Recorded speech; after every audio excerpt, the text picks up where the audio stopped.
ఒక కుండ పెంకులో శివయ్య వెలిసిన క్షేత్రం ఎక్కడుందో తెలుసా? ఈ క్షేత్రం వెనుక ఉన్న ఆసక్తికరమైన కథ ఏంటో తెలుసుకుందాం. హాయ్ అండి, అందరికీ నమస్తే. శ్రీశైలంలో ఉన్న 3వ ప్లేస్కి అయితే వచ్చామండి. అదే హటకేశ్వరం. ఎంతో మహిమాన్వితమైన ప్రదేశం అండి. ఈ ప్రదేశంలో కుమ్మరి కేశప్ప అనే భక్తుడికి మల్లికార్జున స్వామి అటికలో కనిపించాడంట. అంటే కుండ పెంకులో దర్శనమిచ్చాడంట బంగారు లింగమై.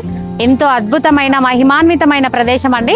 పదండి మనం ఆ శివలింగాన్ని దర్శనం చేసుకుందాం. శ్రీశైల ప్రధాన ఆలయానికి కేవలం 3 కిలోమీటర్ల దూరంలో, అలాగే ఫాలధార పంచదారకి ఆపోజిట్ లో ఉంటుంది ఈ హటకేశ్వరం. పురాణాల ప్రకారం పూర్వం ఇక్కడ కేశప్ప అనే గొప్ప శివభక్తుడు ఉండేవాడు. వృత్తిరీత్యా కుమ్మరి అయిన కేశప్ప శ్రీశైలం వచ్చే భక్తులకి అన్నదానం చేస్తూ శివనామస్మరణ చేస్తూ ఉండేవాడు. అతని భక్తి చూసి ఓర్వలేక కొంతమంది అతను కుండలు చేసే అటికను పగలగొట్టారు.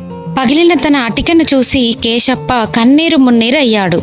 తన ఆరాధ్య దైవమైన శివయ్యకు వేడుకోగా ఆ పగిలిన అటిక నుండి సాక్షాత్తు పరమశివుడు బంగారు లింగ రూపంలో ఆవిర్భవించాడు.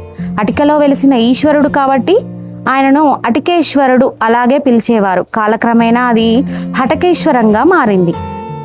శ్రీశైలం వచ్చే భక్తులు తప్పకుండా దర్శించాల్సిన ప్రదేశాలలో ఈ హటకేశ్వరం ఒకటి. శ్రీశైలంలో ఏమేం చూడాలో ఫుల్ వీడియో మా ఛానల్లో ఉందండి, తప్పకుండా చూడండి. లైక్ చేయండి, మా యూట్యూబ్ ఛానల్ని సబ్స్క్రైబ్ చేసుకోండి, మీ ఫ్రెండ్స్ అండ్ ఫ్యామిలీకి షేర్ చేయండి.